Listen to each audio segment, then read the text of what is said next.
오늘도 귀한 말씀을 통해 함께 내봤고 하나님께 가까이 나아가는 시간 될 수 있기를 바랍니다. 사도 바울은 데살로니가 교회의 성도들을 너무너무 사랑했습니다. 항상 하나님께 감사할 제목들이 생긴 거죠. 데살로니가 교회의 성도들을 생각하면 하나님께 감사할 일들이 일어나고 기도할 때마다 기억했다고 말씀합니다.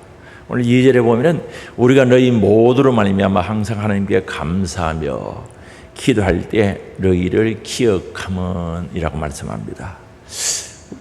교회의 성도를 생각할 때마다 항상 감사할 일들이 있었다는 거죠. 그리고 기도할 때 너희를 기억했다라고 말합니다. 기도할 때요, 어떤 데는 이름을 적어놔도 잊어버릴 때가 있어요. 그러나 그렇지 않아도 성령님이 인도하시면 생각나게 하면 꼭 기도가 되는데, 여기 보면 기도할 때 너희를 기억했다라고 말합니다. 그럼 기억하고 사랑했던 이유가 뭔가? 왜 사도 바울은 데살로니가 교회의 교인들을 생각하면서 감사하고 또 기억하고 기도했던 그 이유가 3절에 기록되어 있습니다. 너희의 믿음의 역사와 사랑의 수고와 우리 주 예수 그리스도에 대한 소망의 인내를 우리 하나님 아버지 앞에서 끊임없이 기억함이니라고 말합니다. 여기 보면 믿음, 소망, 사랑 세 가지를 이야기하는데, 이 믿음, 소망, 사랑은 전부 하나님께서 우리에게 주신 생명의 본질을 가리키는데, 각각 요소는 외향적이라는 거죠. 믿음은 하나님을 향한 것이죠.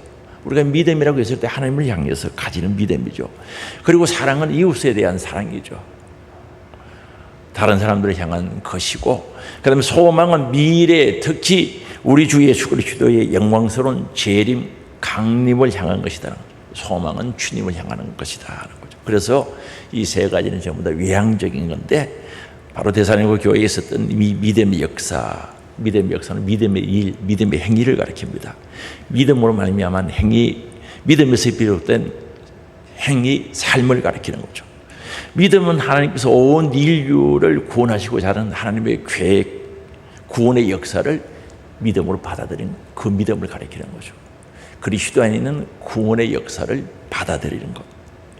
그리고 이 믿음을 우리를 변화시키죠. 회개하게 하고 변화시키고, 또한 믿는 자들이 감사함으로 하나님의 거룩한 계획을 이루기 위해서 귀하게 쓰임받는, 봉사하고 섬기는, 충성하는 그 삶을 살아가게 하는 거죠. 그래서 믿음에는 반드시 역사, 행위가 따르게 되어 있다는 거죠. 바로 데살로니가 교회가 그러한 믿음의 역사가 있었고, 그 다음에 사랑의 수고가 있었다라고 말합니다. 여기에 사랑은 아가페 사랑, 값없이 주는 사랑, 하나님께서 우리들을 향해서 주신 그 사랑을 말씀하죠. 수고했다는 것은 힘쓰고 예섬을 가리키는데, 사랑은 수고함으로 열매가 맺히게 됐습니다. 사랑은 이론이 아니죠. 아무리 사랑해도 이론으로는 사랑할 수 없는 거죠.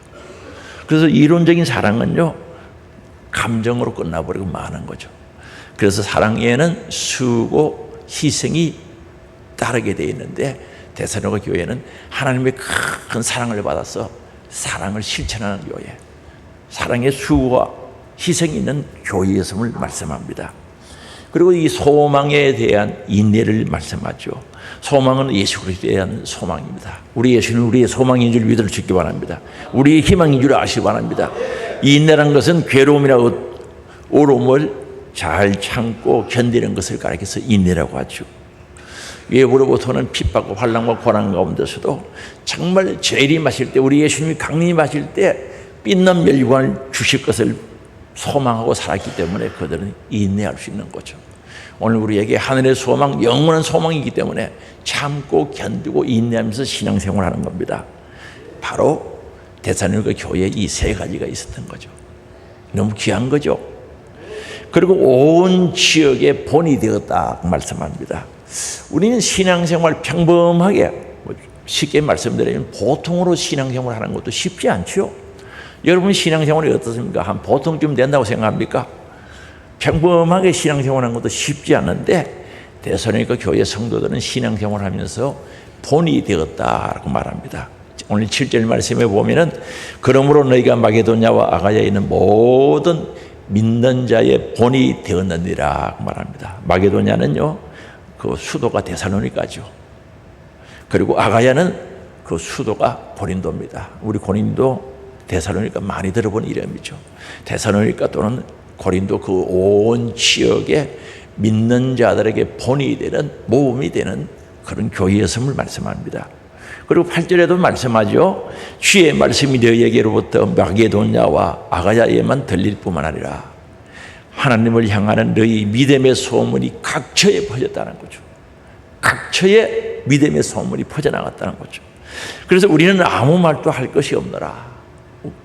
너무 감사할 일밖에 없지요. 그런데 데살로니가 교회는 어떻게 이런 일들이 가능했는가? 어떻게 이것이 가능했는가? 바로 하나님의 말씀을 듣고 순종하는 교회였기 때문에 가능했습니다. 사도 바울 일행이 복음을 전할 때요, 그 복음의 성령이 역사하셔가지고 그들 가운데 능력과 확신으로 증거되어졌다고 5절에 말씀하고 있거든요. 그래서 성령의 말씀이 되어서 그들이 들을 때 능력이 왔고 확신이 왔다는 거죠. 그러면서 5절 후반부에 보면 이렇게 말합니다. 늘 이를 위하여 어떤 사람이 된 것을 너희가 아는 바와 같으니라. 복음을 전했는데 복음 전한 우리들은 너희를 위하여 어떻게 증거했는지 너희들이 알고 있지 않느냐는 그 뜻이죠. 복음 전하는 사람들의 마음은 동일하겠죠. 복음을 듣는 자들이 잘 듣고 구원받고 죄와 파멸에서 구원받고 바로 하늘의 복, 신령한 복 받아 누리며 신앙생활 잘하기를 원해서 성경대로 하나님의 말씀을 그대로 전했던 것을 우리가 알 수가 있죠. 그런데 이 복음은 성경 그대로를 전하면요, 복음은 좌우의 날선 금과 같거든요. 히브리서 4장 12절 중반절에 보면 이렇게 말합니다. 좌우의 날선은 어떤 것보다 예리하여 홍과 영과 및 관절과 고수를 찔러 쪼개게 한다는 거죠. 하나님의 말씀은 좌우의 날선 칼과 같다는 거죠. 영의 일과 육의 일을 갈라놓는다는 거죠. 선한 일과 죄의 일, 죄악을 갈라놓는다는 거죠. 그럴 때 아픈 거요. 우리 수술할 때 아프죠? 질병의 잘못된 부분을 덜어내기 위해서 수술하면 아프듯이 하나님의 말씀은 좌우의 날선 검과 같아서 아파요. 죄를 덜어내고 육의 일을 덜어내면 아프게 돼 있다니까요. 그리고 예레미야 23장 29절에 보면 이렇게 말씀하죠. 여호와의 말씀이니라 내 말에 불가지 아니하냐, 바위를 쳐서 부숴버리는 방망이 같지 아니하냐는 거죠. 엠마오로 가던 두 제자가 예수님의 말씀을 들을 때 마음이 뜨거워졌다는 거죠. 불같지 아니하냐, 바위를 쳐서 부숴버리는 방망이 같지 않냐. 하나님의 말씀 때로는 인정사정 없이 막 방망이가 되어서 막 두드리기는 것 같은 거죠. 그래서 그런 아픔이 있는 거죠. 그래서 말씀을 들을 때 감사할 일들이 많죠. 죄인이 의인되고 지옥 갈 사람 천국 가면 감사하지 않습니까? 그런데 그것뿐만 있는 게 아니고 때로는 마음이 찔려 아픔과 고통이 있다는 거죠. 내 죄의 추하고 더러운 모습들이, 내 약점들이 싹 말씀 앞에 드러날 때는 고통이 온다는 거죠. 아픔이 온다는 거죠. 그리고 데살로니가 교회 교인들은 환난 가운데서 말씀을 받았다고 6절에 말씀하거든요. 또 너희는 많은 환난 가운데서 성령의 기쁨으로 말씀을 받아. 많은 환난이라고 말씀합니다. 환난은 외적인 환경에 의해서 생기는 고통과 핍박을 가리키는데 이들은 유대인들이 엄청 괴롭혔던 거죠. 데살로니가 교회가 세워질 때부터 시작해서 그 이후에도 유대인들이 교회를 핍박하고 박해를 했던 사실을 알 수가 있습니다. 정말 괴롭혔던 겁니다. 데살로니가전서 2장 14절에 보면 그 내용을 기록하고 있는데, 형제들아 너희가 그리스도 예수 안에서 유대에 있는 하나님의 교회들을 본받은 자 되었으니, 예루살렘 교회를 데살로니가 교회가 본받았다는 거죠. 뭐 때문에 그런가?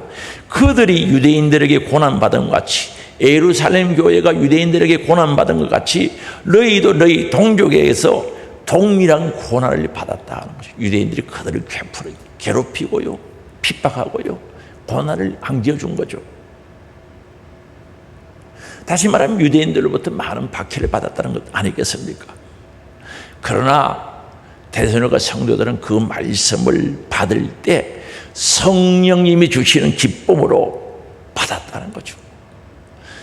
말씀이 때로는 찌르는 가시와 같은 아픔도 있지만 또는 환난과 고난과 역경 가운데 그 말씀을 받았지만 성령이 주시는 기쁨으로 말씀을 받았다는 거죠. 얼마나 귀한지 우리는 여기서 깊이 생각해야 된다는 거죠. 성령님이 주시는 기쁨으로 받았다는 거죠. 바울이 전한 하나님의 말씀을 성령의 기쁨으로 받아들여서 신실한 믿음 생활을 하고 있었다는 거죠. 그죠? 예수님을 닮으려고 몸부림쳤다는 거죠. 여러분, 고난 가운데 말씀 받는 것은 쉬운 일이 아니죠. 환난과 역경과 고난과 핍박이 어려움이 있는데 말씀을 기쁨으로 받는다는 것은 정말 어려운 일입니다. 그러나 데살로니가 교회의 성도들은요 기쁨으로 받았다는 거죠. 오늘 우리에게도 이런 은혜가 있기를 원합니다. 성령의 역사 가운데 기쁨으로 받은 거죠. 그래서 사도 바울은 데살로니가 교회가 말씀을 받아들인 태도에 대해서 데살로니가전서 2장 13절에 말씀하고 있거든요. 우리 같이 읽어보시겠습니다. 이러므로 우리가 하나님께 끊임없이 감사하면 너희가 우리에게 들은 바 하나님의 말씀을 받을 때 사람의 말로 받지 아니하고 하나님의 말씀으로 받음이니 진실로 그러하도다. 이 말씀이 또한 너희 믿는 자 가운데서 역사하느니라. 사도 바울 일행들이 끊임없이 감사하는 그 이유를 또 다시 말씀합니다. 감사한 이유, 감사할 수밖에 없는 이유가 뭔가? 너희가 우리들에게 들은 바 하나님의 말씀을 받을 때 사람의 말로 받지 아니하고 하나님의 말씀으로 받았다는 거죠. 하나님의 말씀으로 받았다는 것, 우리 주목해야 되죠. 이 말씀은 주관적으로 받아들임으로써 하나님의 말씀을 기쁨으로 열렬히 받아들였다는 거죠. 사도 바울의 대적자죠. 가짜 교사들, 거짓 교사들. 바울이 전할 때 지어낸 말이라고 그러고 그 말을 받아들이지 않고 거부했던 사람들이 있습니다. 그러나 데살로니가 교회 교인들은 하나님의 말씀을 전할 때 사람의 말로 듣지 않고 받아들이지 않고 하나님의 말씀으로 받아들이는 거죠. 바로 성령의 감동과 역사 속에 그 말씀을 믿음으로 받아들이고 그 말씀을 지키고 순종해서 예수 그리스도를 본받으려고 몸부림쳤던 교회가 데살로니가 교회의 성도들이었다라고 말씀하고 있는 겁니다. 그렇다면 데살로니가 성도들은, 교인들은 사도 바울이 전한 하나님의 말씀을 어떻게 사람의 말로 받지 않고 하나님의 말씀으로 받아들일 수 있었는가? 사도 바울이 언변이 좋았는가? 자중을 압도하는 말하는 기술이 힘이 있었는가? 절대 그렇지 않습니다. 고린도후서 10장 10절에 보면 말씀하거든요. 한번 읽어볼까요? 그들의 말이 그의 편지들은 무게가 있고 힘이 있으나 그가 몸으로 대할 때는 약하고 그 말도 시원하지 않다니. 글은 잘 쓰는데 말할 때 보면 몸도 좀 그렇다는 거죠. 몸도 약하고 말이 시원치 않다. 쉽게 말하면 말을 제대로 잘 할 줄 몰랐다는, 유창하게 하지 못했다는 거죠. 그런 비난을 받았다는 거죠. 사도 바울을 싫어하는 사람들로부터 이런 비난을 받았다는 거죠. 이러한 상황이었음에도 데살로니가 교회 교인들은 바울이 전한 복음을 하나님의 말씀으로 받아들였다는 것 아니겠습니까? 왜 받아들일 수밖에 없었는가? 그 말씀에는 성령의 감화 감동이 있었죠. 성령의 역사가 있었다는 거죠. 그리고 사도 바울이 전한 그 말씀은 진리의 말씀, 성경 말씀 그대로 전하니까 그들은 말씀을 받아들이는 거죠. 하나님 말씀은요, 아이가 전해도 받아들이면 역사가 일어나는 줄 아시기 바랍니다. 믿고 순종하면 능력이 나타나는 줄 믿을 수 있게 바랍니다. 그래서 사도 바울이 진리를 전하니까 말은 좀 뜨듬뜨듬한다 할지라도 믿고 받아들이면 하나님의 역사와 능력과 기력이 나타나는 줄 믿을 수 있게 바랍니다. 오늘도 마찬가지입니다. 우리 교회도 마찬가지죠. 말씀 믿음으로 받아들이면 설교 들을 때 병 나는 사람들이 있어요. 질병이 치료되는 사람도 있고 또 설교를 통해서 그 이후에 방언받는 사람도 있고 성령의 역사, 은사죠. 방언 사람도 실제적으로 있지 않습니까? 믿음으로 받아들이면 역사가 일어나는 거예요. 그래서 진실로 그러하다는 거죠. 그래, 맞다. 하나님의 말씀으로 받는 것이 맞다는 거죠. 진실로 그러하도다. 그것이 진실하다. 그와 같다는 거죠. 데살로니가 성도들이 사도들부터 전받은 하나님의 말씀을 갖는 본질적인 가치를 알았다는 것 아니겠습니까? 정말로 너희들이 그렇게 하는 것은 맞다는 거죠. 진실로 그러하다. 이 말씀은 무슨 뜻입니까? 하나님의 말씀의 본질적인 가치를 알았다는 거죠. 말씀은요, 죄인이 유인되게 하는 줄 아시기 바랍니다. 마귀의 죄의 자녀가 하나님의 자녀되게 하는 능력이 있고, 지옥과의 삶을 천국으로 가는, 인도해가는 능력이 있단 말입니다. 그래서 하나님의 말씀이 가지고 있는 본질적인 가치를 알았다는 거죠. 우리는 가치를 알아야 되죠. 돈 가치 모르면 돈 던져버리죠. 어린이들 돈 줘봐요. 던져버리지. 처음에는 이렇게 들고 있다가요, 한참 놀다 보면 버리고 다른 데 장난감 정신 팔려서 버리는 거예요. 왜요? 돈 가치를 몰라서 그래요. 가치를 아는 아이들에게 돈 주면 호주머니에 딱 집어서 였든지 아니면요, 자기 부모들에게 딱 맡기는 거예요. 오늘 우리 하나님의 말씀의 본질의 가치를 알아요. 그래서 너희 믿는 자 속에서 역사하느니라. 하나님 말씀은요, 믿을 때 역사가 일어나는 거죠. 말씀 들을 때 안 믿으면요, 연속곡 보는 것보다 재미없어요. 여러분 연속곡 재밌죠? 저 소원이요, 설교를 연속곡처럼 잘하고 싶은 생각이 들어요. 이번 주에 듣고 다음 주에 또 기다리다가 막 와서 설교 들었으면 좋겠단 말입니다. 그 연속곡 듣고 울어보셨죠? 그게 생명이 있나, 구원이 있나, 죄사함이 있나, 천국이 있나, 하늘의 소망이 있나, 영광이 있나, 무슨 연속곡 보고 울어요? 하나님 말씀을 믿음 없이 들으면요, 차라리 연속곡 보는 게 훨씬 재미있고 눈물도 나고 그래요. 눈물이 난다는 건 마음이 움직였다는 뜻이죠. 오늘 하나님 말씀은요, 우리의 영을 움직인 줄 아시기 바랍니다. 우리의 심령을 움직인 줄 믿을 수 있기 바랍니다. 믿음으로 들을 때 역사가 일어나는 거예요. 믿음으로 들을 때 역사가 일어난단 말입니다. 그래서 말씀이 능력이 있다고 증명되어졌다 할지라도 그 말씀을 하나님 말씀으로 받아들이지 않는 사람에게는 역사하지 않습니다. 노세 사이들은요, 소고등과 고모라 성이 불과 영혼을 심판한다고 하니까 그들이 농담으로 여긴 거예요. 농담. 어떤 사람은 사람의 말로 듣고 절대 역사 일어나지 않죠. 그들은 불과 유황불에 함께 죽었어요. 여기 역사한다는 말은요, 변함없는 진리를 우리들에게 가르쳐 주는 거죠. 즉 증거되는 말씀은 하나님의 말씀으로 받아들이는 믿는 자들에게 언제 어디서나 그 말씀이 역사가 일어난다는 거죠. 일한다는 거죠. 능력이 된다, 생명이 된다, 구원이 된다, 하늘의 영광이 된다고 확실하게 우리들에게 말씀하고 있는 겁니다. 그래서 이 역사한다는 이 말 속에 운동력이 있게 활동한다, 능력이 있다는 그 뜻인데, 히브리서 4장 12절에 보면 이렇게 말합니다. 하나님의 말씀은 살아있고 활력이 있어. 하나님의 말씀은 살아있죠. 그 말씀하시는 하나님이 오늘도 살아계신 줄 아시기 바랍니다. 오늘 이 예배 자리에도 함께 하시는 줄 믿을 수 있기 바랍니다. 그러니 살아있는 말씀이란 말입니다. 활력이 있다는 거죠. 살아서 움직이는 능력이 있는 말씀이라는 거죠. 그래서 하나님 말씀은 살아있어, 운동력이 있어 믿는 자 속에서 막 능력으로 다가오는 거죠. 활동한다는 거죠. 때로는 회개케 하고, 때로는 감사케 하고, 때로는 우리의 질병도 치료하시면서 하나님의 말씀이 일한다는 거죠. 태초의 천지를 말씀으로 창조했던 그 능력이 우리 안에 역사하는 줄 믿을 수 있기 바랍니다. 하나님 말씀은 생명력을 가지고 있다는 사실을 우리들에게 분명히 보여주고 있다는 거죠.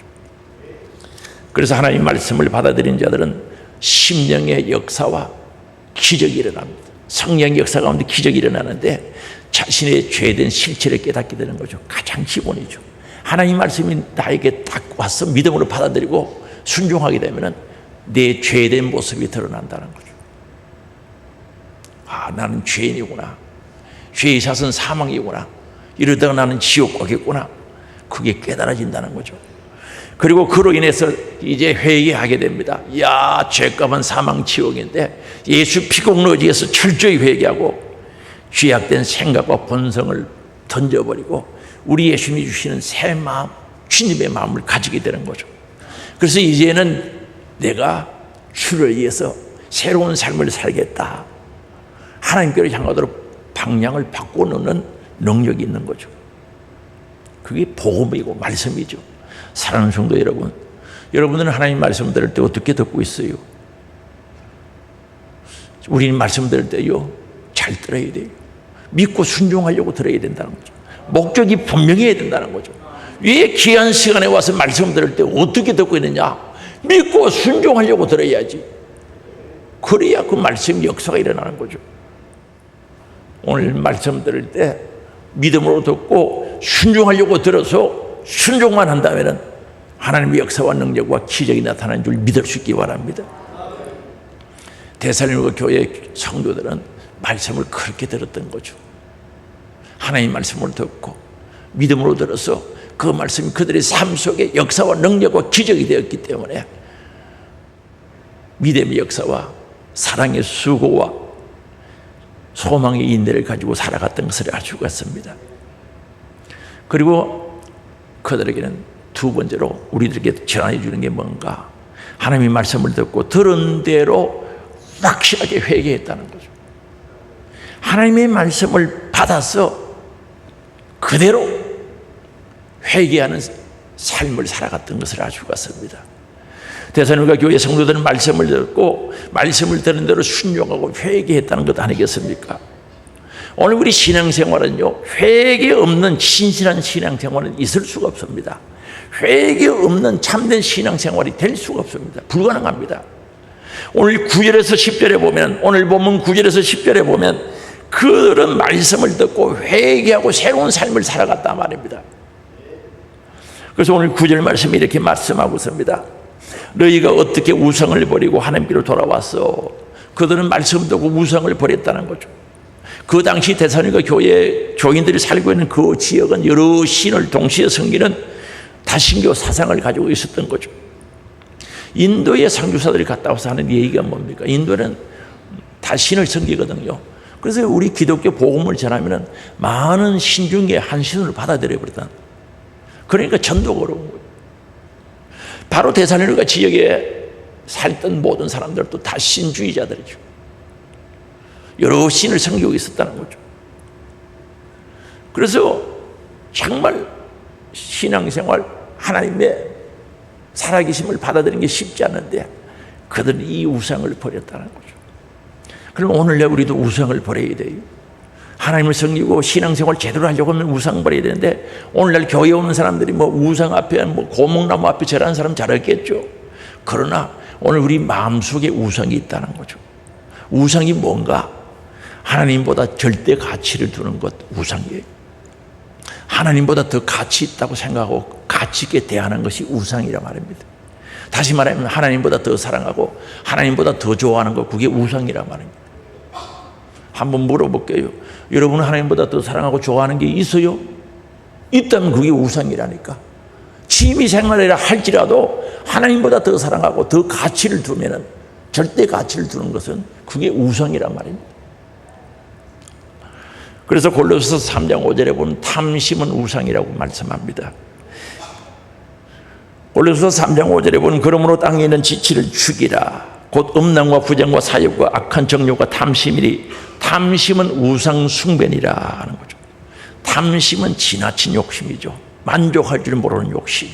다시 말씀드리면 영적인 것을 우선으로 하지 않고 육적인 것을 더 좋아하는 것을 탐심이라고 합니다. 여러분들의 가슴 속에 영적인 것보다 육적인 것을 더 좋아한다면 그게 탐심이에요.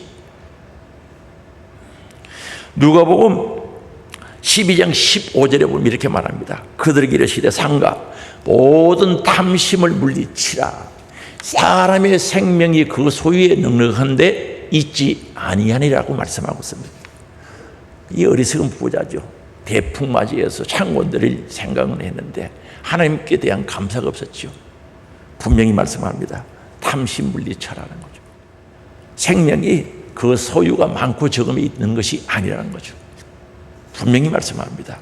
그래서 성경은요, 탐심을 가지고 있으면은요, 하나님의 나라에 못 간다고 갈 수 없다고 가르쳐 주거든요.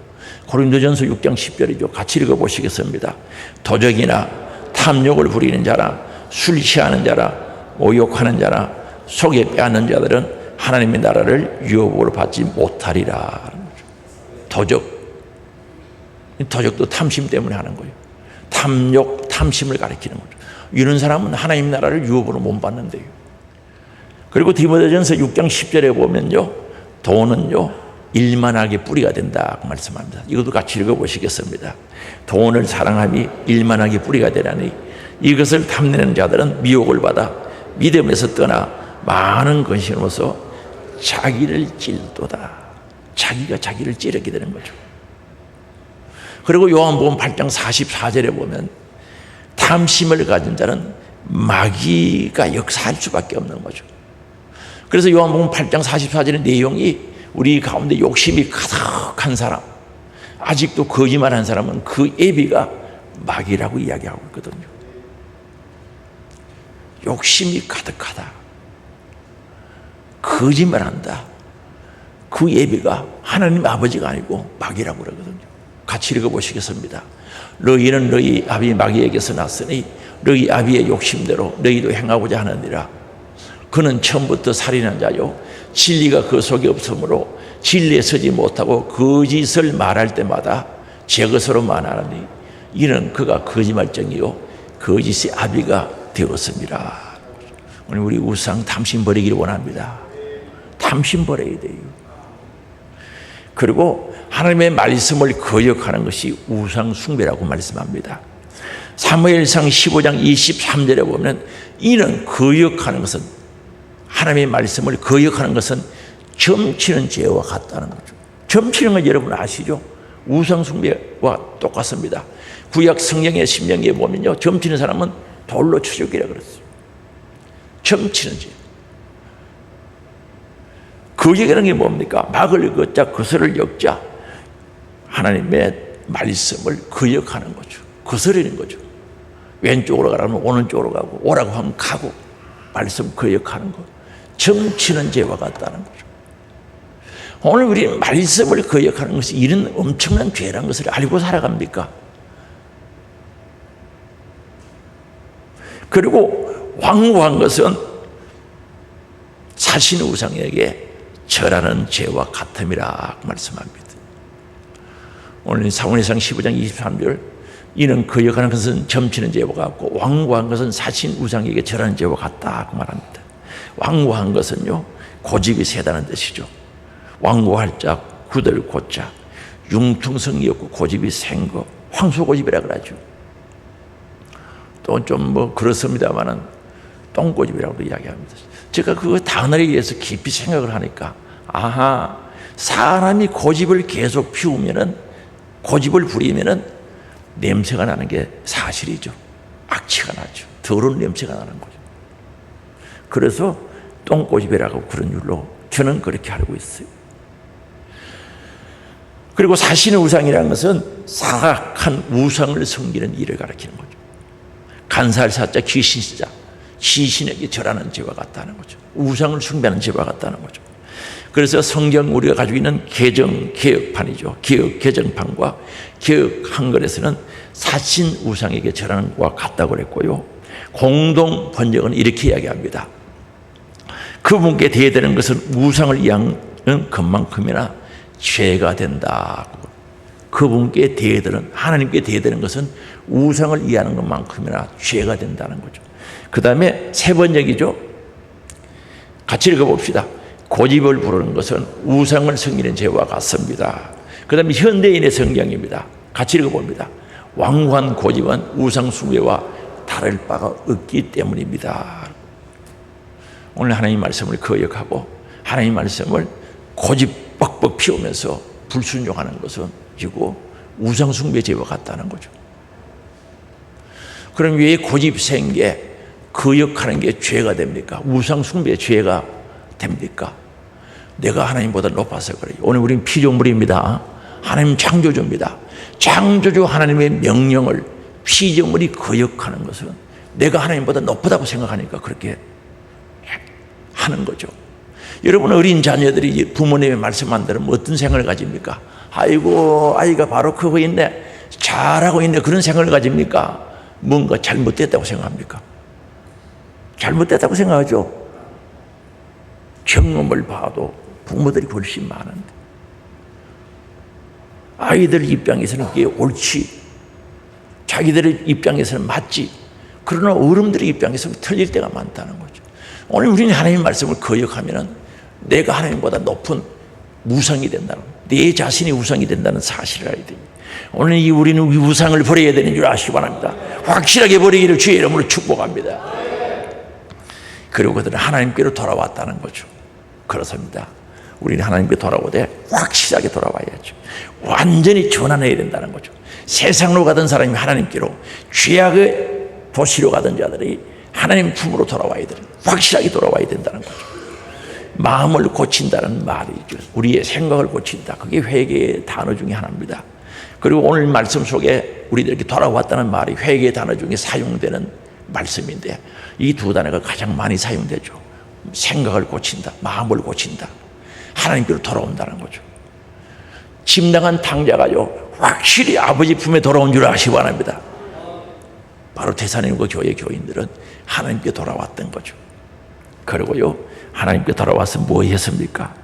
하나님께로 돌아와서 살아계시고 참되신 하나님을 섬겼다는 거죠. 우리 하나님은 살아계십니다. 오늘도 살아계십니다. 오늘도 이곳에 함께하시는 줄 믿을 수 있기 바랍니다. 참되신 하나님이라는 거죠. 거짓되는 마귀 사탄 귀신과는 다르다는 거죠. 참되신 하나님이시다는 거죠. 그 하나님을 섬겼다는 거죠. 그러면 오늘 우리는 하나님을 어떻게 섬겨야 됩니까? 하나님 눈에 보이지도 않는데 어떻게 섬겨요? 만질 수도 없는데. 말씀을 통하여 섬기면 그게 하나님의 일인 줄 믿을 수 있기 바랍니다. 우리 예수님께서 작은 자 하나에게 물 한 그릇 대접이 나를 위해서 한 거래요. 작은 자, 소외된 자, 믿음이 연약한 자를 잘 사랑하고 돌보는 것이 예수님께 하는 것이고, 교회의 머리는 예수 그리스도라 그랬어요. 교회는 건물이 아닙니다. 예수를 구주로 믿는 사람들을, 또 모인 사람들을 교회라고 그러죠. 교회를 사랑하고 교인을 사랑하고 교인을 섬기는 것이 주님을 섬기는 것인 줄 믿을 수 있게 바랍니다. 그래서 이들은 우상을 버리고 하나님께 돌아와서 그 하나님, 참되신 하나님, 살아계신 하나님을 섬겼다는 거죠. 오늘 우리는 섬김이 있어야 돼요. 교회는요, 누군가 섬기는 자가 있어야 되는 거죠. 새 가족이 왔어요. 그들을 섬겨야 신앙이 성장하게 되어 있습니다. 예배를 드려요. 누군가는 섬기는 자가 있어야 예배가 되지요. 오늘도요, 방송실에도 여기저기 섬기는 자가 없으면 예배가 될 수가 없는 거예요. 오늘 우리는요, 예수 믿고 구원받고요, 정말 우상을 버리고요, 하나님께 돌아왔으면 충성하는 자가 되기를 원합니다. 섬기는 자가 되기를 원합니다. 교회 일꾼 되기를 원합니다. 일꾼이 되어야지. 구경꾼 되지 말고 일꾼 되기를 원합니다. 일꾼이 되어야지. 그리고 부활하신 예수님을 기다리는 사람들이죠. 주님의 재림을 기다리죠. 한 번은 기도는 올라가면서 찬송을 트는데, 바로 이런 찬송 가사가 이 주님이 오실 때 주님을 맞이하는 그런 찬송과 가사를 제가 들은 적인데, 그것도 올라가면서 눈물이 나더라고요. 야, 주님이 오시면 영광스럽게 맞이한다는 거죠. 하늘에 해같이 빛난다는 것. 이야, 신나고 감사하고 행복하더라고요. 눈에 눈물이 쭉 흐르는 거죠. 사랑하는 성도 여러분, 우리 주님 맞이하는 것, 재림의 주 강림하실 때 정말 영광스럽게 주님을 맞이하면서 주님 주시는 면류관 받았어. 아니, 면류관 아니더라도, 야, 너 수고했다. 아니, 너 나를 사랑했구나. 그 말씀 한마디만 들어도 만족할 것 같은 생각들이 들어요. 그래서 오늘 10절 말씀이죠. 우리 같이 읽어보시겠습니다. 또 죽은 자들 가운데서 다시 살리신 그의 아들이 하늘로부터 강림하실 것을 너희가 어떻게 기다리는지 말하니, 이는 장래에 노하심에서 우리를 건지시는 예수심이라.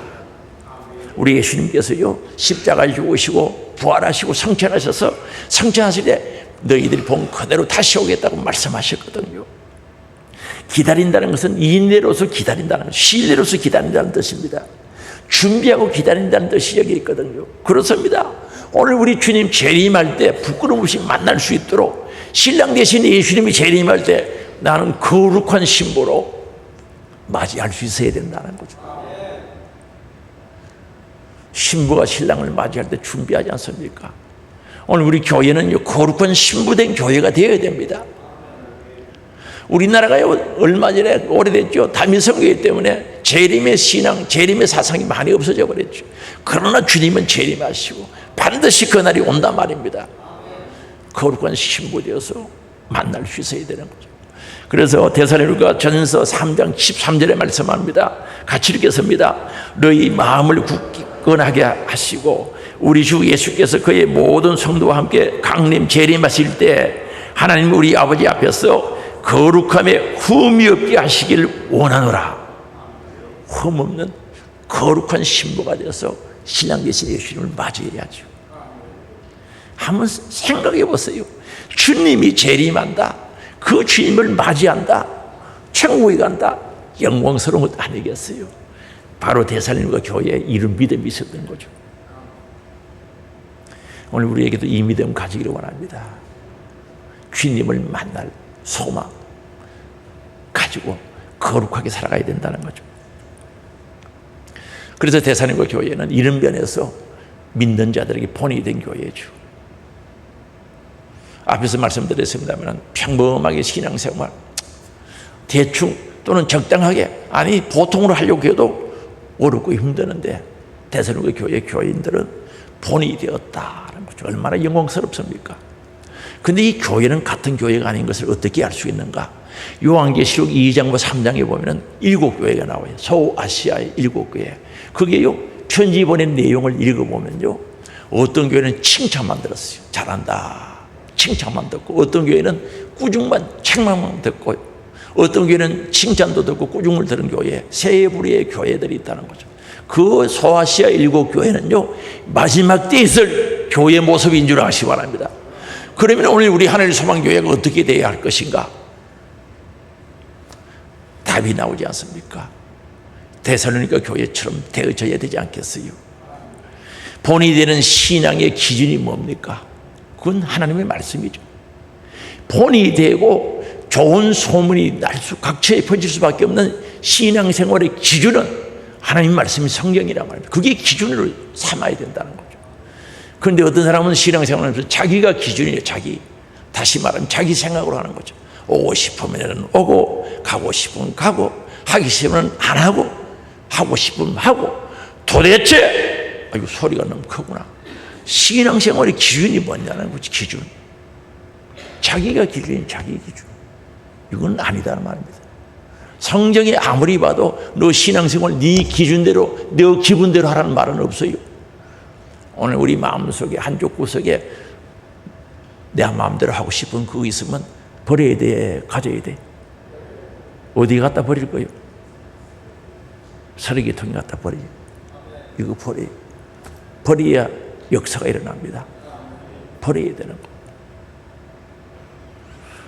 데살로니가 교회는요, 말씀 듣고 믿음으로 들었죠. 순종하려고 들었죠. 그리고 말씀대로 회개했죠. 그래서 성경적인 삶을 살았다.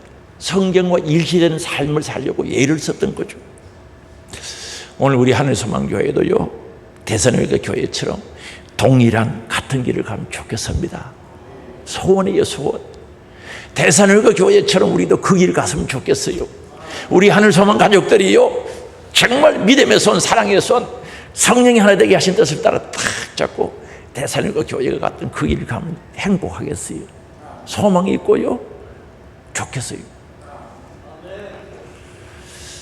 하나님이 어떤 교회를 찾으겠습니까? 데살로니가 교회 같은 교회 찾지 않겠어요? 하나님이 어떤 교회와 동력하고 싶겠어요? 하나님께서 어떤 교회를 사용하시겠습니까? 그런 교회 사용하시죠. 하나님 나라는 오고 있습니다. 다시 말합니다. 세월은 가는 것이 아닙니다. 세월은 오고 있습니다. 하나님 나라는 오고 있어요. 우리 하늘소망 가족들이요, 정말 성령이 하나 되게 하신 손을 꼭 잡고 우리 데살로니가 교회처럼 소문난 교회, 본이 되는 교회, 좋은 교회가 될 수 있도록 앞으로 전진하기를 원합니다. 진보하는 교회 되기를 원합니다. 여기 우리의 소망이 있고 여기 우리의 희망이 있고 우리 하늘의 영광이 있지 않겠습니까? 다 주 안에서 승리하는 우리 하나님 소망 가족들이 되시기를 주의 이름으로 축복합니다. 우리 다 같이 주여 한번 부르고 통성으로 기도합니다. 주여.